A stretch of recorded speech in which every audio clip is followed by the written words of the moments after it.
for you. Who's excited? Are you guys ready to rock and roll? You guys are ready? They are ready. Let's give it up for Susan Aglukark!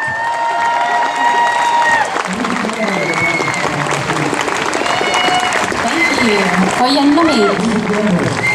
Koyan namig ila tagvani katawun nakatka onnuk inyang nga unip kang nga tamat kuningat atok si mayat kane amma uwang nga imaka ilitsiyun ng nayakapsin inui ilat kusingin ni. It is always such a pleasure to have these opportunities to share stories, sing songs, and the hope is you leave here this evening with a little bit more of knowledge and understanding of Inuit culture, specifically Indigenous culture, for sure. Before we begin, I want to acknowledge that we are on the traditional First Nations territory of 3 different groups, and I don't know how many of you knew this: the Chippewas of the Thames, the Oneida of the Thames, and the Munsee of the Delaware Nation. We thank you for welcoming us onto your territory.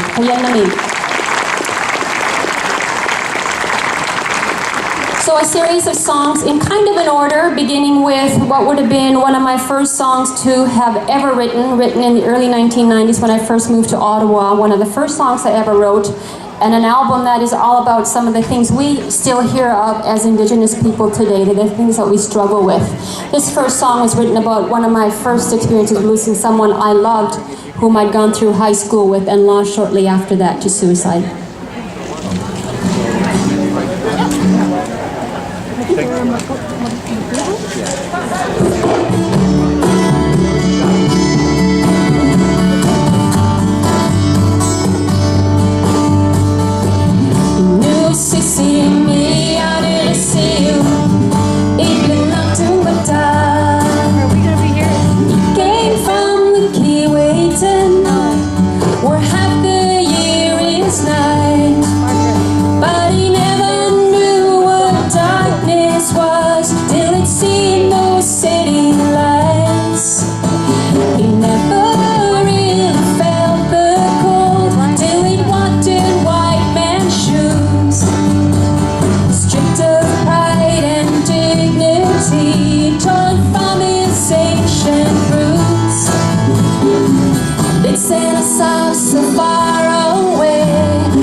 Of the blade, it's how much light it glows.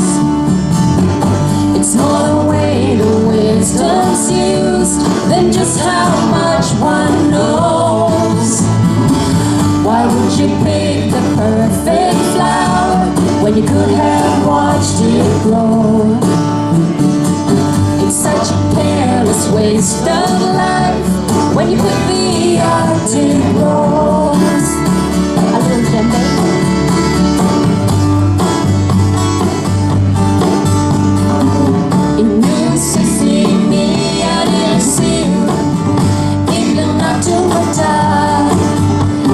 Summertime came calling, and restlessness took hold, pulling him back to the way of the land, but they would not let him go.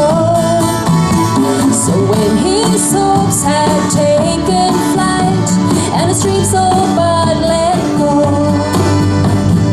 quietly he took his life, and the spirits brought him home.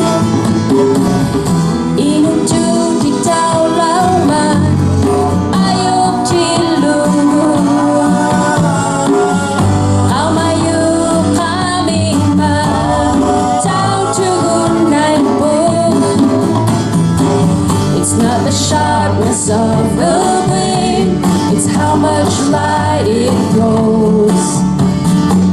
It's more the way the wisdom's used than just how much one knows. Why would you pick the perfect flower when you could have watched it grow? It's such a careless waste of life when you the Arctic rose.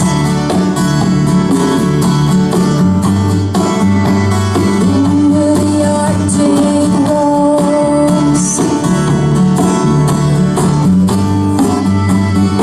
Under the Arctic rose.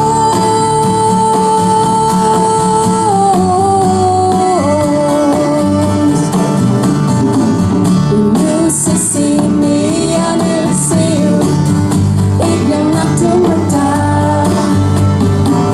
You see me, I never see you. Ignorant not to matter.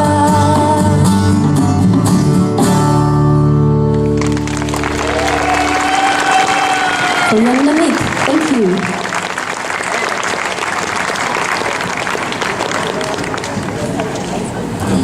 Thank you. So I get home once, twice, if I'm very lucky, 3 times a year. Home is the Kivalliq region of Nunavut. Kivalliq is the west coast of the Hudson's Bay. Along that coast are 7 communities, and that's what's called the Kivalliq region. And that is where I grew up, Akvet, and the communities further up north of there are many family members. So this is kind of our region. I get home several times a year. One of my favorite times to be home is Christmas time. Christmas is an experience in the north. And one of my trips home about 25, 26 years ago, I was in Rankin Inlet visiting family, and one of my favorite great uncles, who had incredible childhood memories of traditional Inuit days, gets up and tells a story. They have an open mic session over the holidays. This one evening they have an all-night long open mic, square dance, feast, everything you can think of. So during the open mic session, my great uncle gets up and he wants to share his story of his first hunting trip and his memory of this hunting trip. And he tells the story through, it's a sound more than a word, shamaya. And he talks about how the young boy in Inuit culture, when he was ready for his first hunting trip, was taken out by all the men in his family. And this is celebrated by the camp. And this was my uncle's story.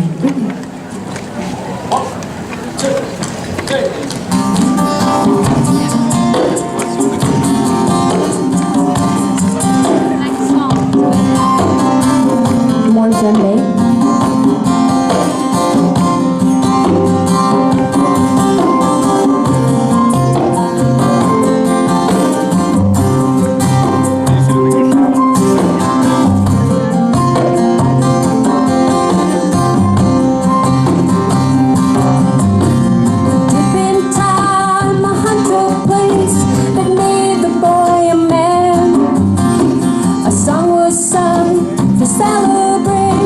And welcome each new hand. The story of Shemaiah, the song that brings to life the hunt that each boy had to face, the hunt of joy or strife. And he knows, here he goes. Shemaiah, Shemaiah. Shamaya, Shamaya.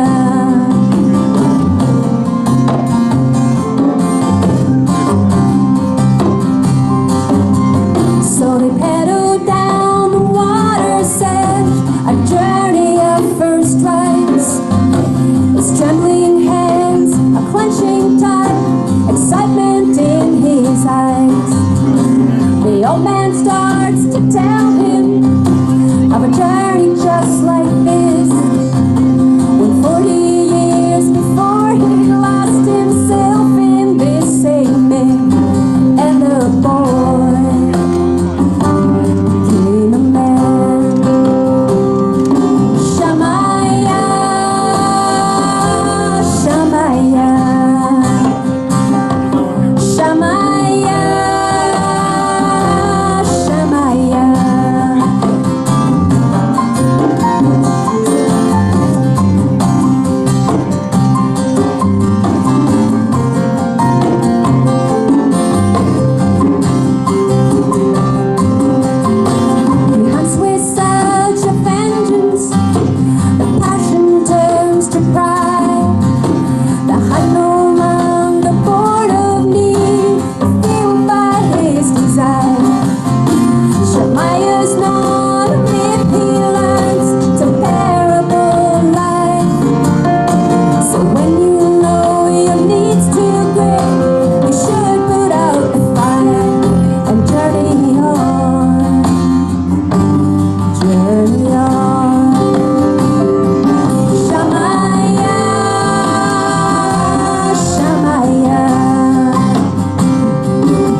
Verkley.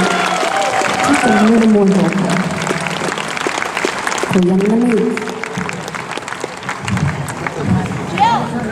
So every once in a while, once in a blue moon, if you're very, very lucky, you're in the right place at the right time with the right group of people and all the stars are aligning and everything that can go right goes right. Well, that was, thank you. Well, that, we'll give you the whole set of CDs later. That was me in 1994. I was very fortunate. I came across an incredible opportunity. And fast forward a year later to the release of our first major label debut album. And we put all those words together, 1995 January. I would have no clue what they meant. Well, I learned pretty fast what a debut album means. It means you have a pretty lucky opportunity here. So we released our first single to radio, and I'm sitting in a foyer in Montreal. I don't know if I'm coming or going. I know I'm in Montreal in a foyer. And the manager showed up, and the agent showed up, and everybody showed up with this set of statistics, some way of keeping count of what a single does when it goes to radio. So this is going to give away my age, which is fine because you're that demographic. This is a good thing for us. So they show me these numbers and these names, and there's number 2, Sting, and his hit song, and I was number 1, right? I remember more Sting being number 2, thinking, who does that? I did that. This is that song.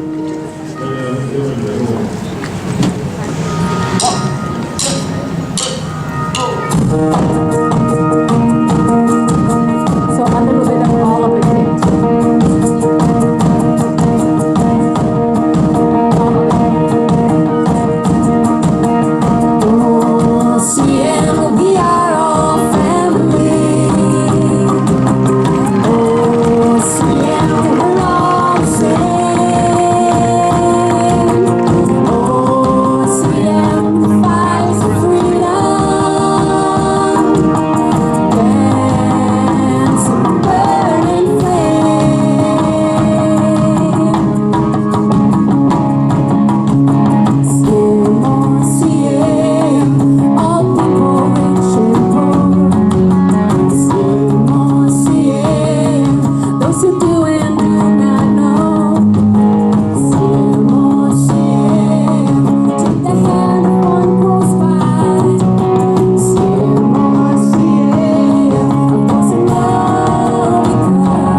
been one of the lucky ones. I've made incredible friends over the course of this career. One of my dearest friends is a wonderful, wonderful, gentle man by the name of Tom Jackson. Sweet man. And I've had the pleasure of working with him and touring with him across this great country of ours several times. And one of our tours we had started out in the East Coast, and the night before our first show, we were guests at the home of the chief of that time, and who wanted to serve us lunch and host us. And before lunch or dinner or anything, we blessed the meal. And he got up to bless the meal, and the first thing he said to us was that Tom and I and other leaders in the Indigenous community, he says, "You make us feel big feeling. You give us a big feeling in here." So over the course of that tour, this song started coming together, and it's for all of us who feel it and can't find the right words, and it's quite as simply as, you just give us a big feeling. 1, 2, oh.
Circle.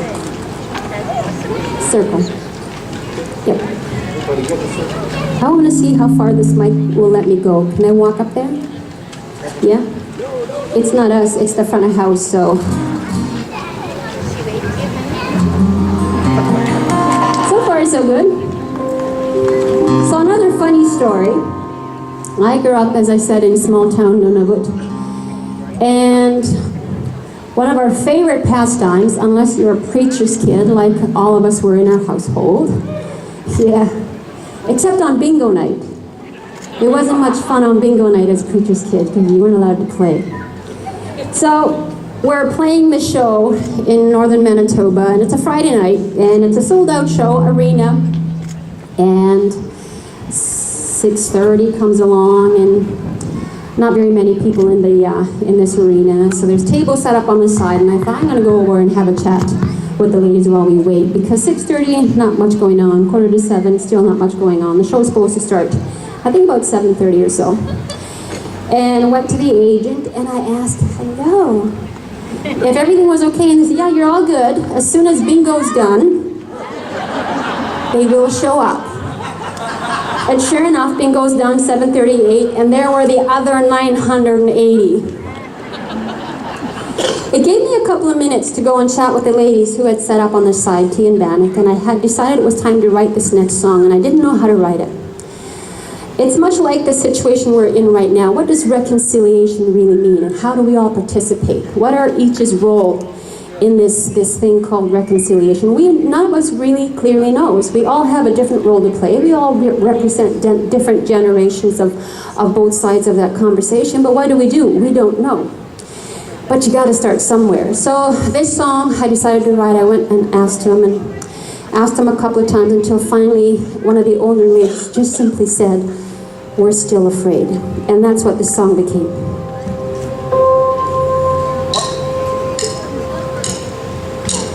1,000 years has passed, and I still feel you. Memories can last, but do we want them to? It hurts to remember, it hurts to forget. We're caught in the middle of rage and regret, and I can't fight this change. What we had was good, but have we lost it? All the things must end, but only at a price. There must be a middle that we've overlooked, instead of emotion exceeding our hopes, and I can't fight this change. I can't fight this change. I've stood inside the circle of the old, and I felt the fear in your heart. I want to be all that you believe in me. I'm not afraid of that change.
I think we all go through this kind of second guessing. You're 10, 20, 30 years into a career and you're like, did I make the wrong decision? I was there, 2004, left my label thinking about what to do next and decided, you're a singer, you're a songwriter, silly, this is what you do. I happened to be watching Much Music one night. I'm totally introducing the wrong song and it's not even on our set list. Can you guess which one that is? And they're all like, oh crap, what's she gonna sing? I got this. I got this. You can't have this, you haven't done this one yet, Sean. He's the new drummer in the band. So, not that story. So 2008, I was waiting for an art class to start and I'm sitting there trying to figure out, again, what is this all about? What do I do here? And listening to a CD, and it was a Sean Colvin CD, and this song comes on. And I had that moment, I'm sitting under the tree, and I had that moment where I'm like, oh, wait a minute. You're fine. You're feeling pretty good. You got this. You're going to be okay. And it was the first time in my career when I thought, you're going to be fine. This is what you're meant to do. And this song was playing, so I thought next time I record, I'm going to record this song. It's not a Christmas song, but my next album was a Christmas album, so I put it on there anyway. So here it is. 1, 2, 3, 4.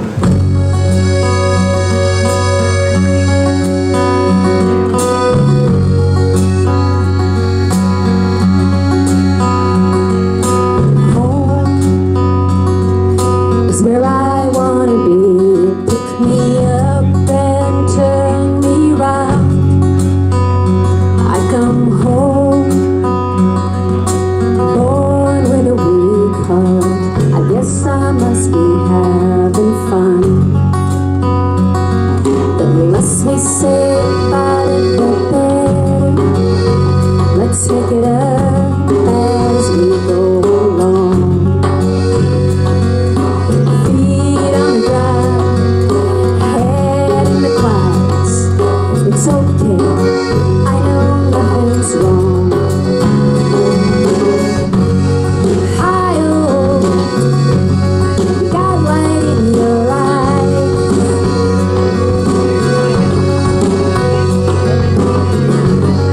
Hi-oh,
Pinanaho? I believe it. What's the last song? It's our last song. I know. I know. And it's been a lot of fun. You got some great dancers here. Of course, we go to this song that's the most fun to dance with, and I don't see the girls anymore. They're all gone. Koyan namik, tagvanigun nakawap ta unuk, kuya gitya miyak kapsi, tagvani kuya kawap ta inyak suta, unit kak suta. Dana kinulak pangon niya lakmatokak tilak pakamunat kawyano, tamaniat kawyano, tagvaniat kawyano. Thank you all again very much for sharing your amazing festival with us. It's been a pleasure to be here.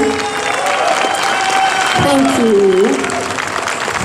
We're going to do one more song for you this evening, and this song is a celebration song and celebrates the end of winter and spring and summer just around the corner. It comes from the Dene. It's a chant, so they're not words, but it does have this amazing rhythm. So what I did with this song, when I did a re-singing of it for another album, was I put in a war cry, and the war cry, the purpose of the war cry was to start this war cry campaign. So if you have a Twitter account, you do a hashtag Arctic Rose War Cry. And the challenge there is that you just do your war cry and you record it and you put it on there, and we're going to grow this war cry all over the world, and it's a war cry for our children and our youth, and that's what the campaign is all about, and it comes from this song. So thank you all again for this wonderful evening, for having us here. Tagmanigon nakaptakuyan namin.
Susan Aglukark, everybody. Another round of applause. A wonderful performance.